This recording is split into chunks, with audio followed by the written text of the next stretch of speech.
गायक प्रकाश सपुतको गीत सकम्बरी 4 दिन हुँदा पनि युट्युबको ट्रेनिङ 1 मा सकम्बरी गीतको सफलतासँगै आलोचना पनि थपियो। सकम्बरी गीतमा के छ त्यस्तो सबै दर्शकले मन पराए।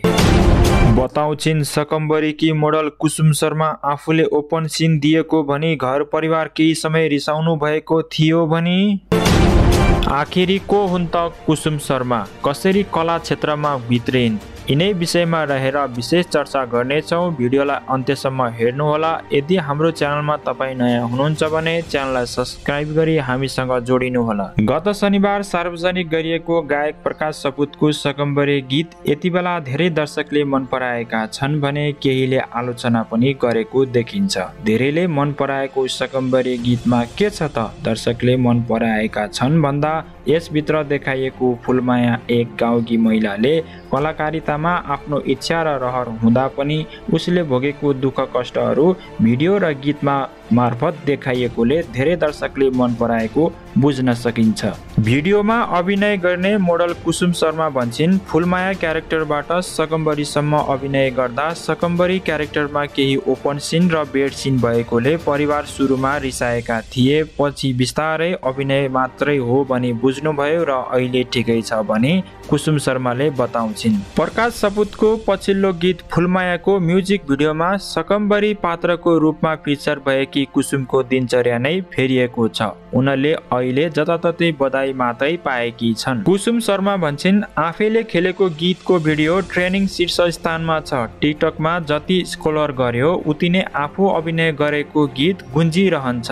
के यो साँच्चै हो जस्तो लाग्छ। कुसुमलाई आफू कतै सपना पो छु कि जस्तो पनि अनुभव भएको छ। भिडियो रिलिज भएपछि एकाएक चर्चामा आएकी कुसुम भर्खर 20 वर्ष पुगेकी छिन्। नर्सिङ कलेज पढेर उच्च शिक्षा अध्ययनका लागि भाषा पढ्न उनी भर्खरै बितेको सालको असारमा काठमाडौँ आएकी हुन्। नवलपुरमा जन्मेर हुर्केकी कुसुमको परिवार अहिले चितवनमा सरेको छ। कुसुमलाई अभिनय गर्ने रहर सानैदेखि नै लाग्थ्यो। स्कुलमा हुने सांस्कृतिक कार्यक्रममा उनले भाग लिन्थिन्। कलेज पढ्न थालेपछि उनको ध्यान अध्ययनमै केन्द्रित रह्यो। उनलाई लाग्थ्यो रहरले मात्रै कहाँ हुन्छ र, फिल्म खेल्ने अभिनय गर्नका लागि त त्यस क्षेत्रमा आफ्नो मान्छे पनि त हुनु पर्यो नि भन्ने उनको सोचाइ थियो। तर जब ईश्वर दाहिने हुन्छन् नि तब भाग्यले आफैले रहर पुरा गरिदिन्छ। कुसुमको सवालमा पनि यस्तै भयो। प्रकाश सपुतका कान्छा भाइ सुनिल विकसँग उनी साथी बनेकी थिइन्। आफ्ना केही नातेदार दाइहरू सुनिलका साथी थिए।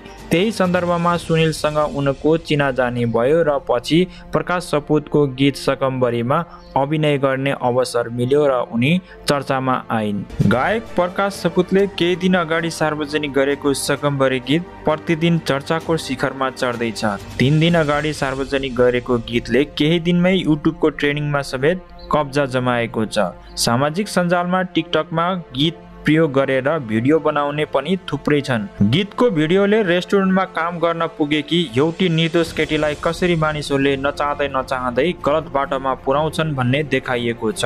भिडियो गायक सपुतले नै डाइरेक्सन गरेका हुन्। भिडियोको प्रशंसासँगै आलोचना पनि सुरु भएको छ। गीतले महिलाको भावनामाथि खेलबाड गरेको आरोप लगाइएको छ। कतिपयले प्रकाशले गीत मार्फत महिलाको आँसु र भावना बेचेको आरोप लगाएका छन्। वकिल तथा लेखक दुर्गा कार्कीले आफूले प्रकाश सपुतको गीत पुरै हेर्न नसकेको भन्दै आलोचना गरेकी छिन्। उनले सामाजिक सञ्जालमा लेखेकी छिन्, मेरो दिगदारी गीतलाई पस्कन सपुतले प्रयोग गरेको कमजोरी रुने प्रवृत्ति हो। त्यस्तै सुषमा सिंहदेलले आफूलाई समाजको जिम्मेवारी कलाकार मान्ने प्रकाश सपुतले गीतबाट आफ्नै क्षेत्रका छोरी मान्छेलाई बदनाम गरेको आरोप लगाएकी छिन्। गीत कला क्षेत्रमा आफूलाई उभ्याउन सङ्घर्ष गरिरहेका छोरी चेलीहरूमाथि प्रहार भएको उनको भनाइरहेको छ।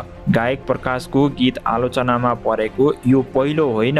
यस अगाडि पनि आफ्नो सार्वजनिक गरेको पीर बोलको गीत आलोचनामा परेको थियो। गायक प्रकाश सपुतको पीर गीतमा राखिएको एक दृश्यमा पूर्व महिला छापामारले काठमाडौँमा जीवन जिउनका लागि देह व्यापार गर्नु परेको दृश्य समावेश गरिएको थियो, जसको कारण चर्को विरोध गरी गीतबाट उक्त दृश्य हटाइएको थियो। हस्त गायक प्रकाश सपुतको नयाँ गीत सकम्बरीको चर्चा आजलाई यति नै। भिडियो कस्तो लाग्यो भिडियोलाई शेयर गर्नुहोला। यदि तपाईँ हाम्रो च्यानलमा नयाँ हुनुहुन्छ भने च्यानललाई सब्स्क्राइब गरी हामीसँग सदाको लागि जोडिनुहोला।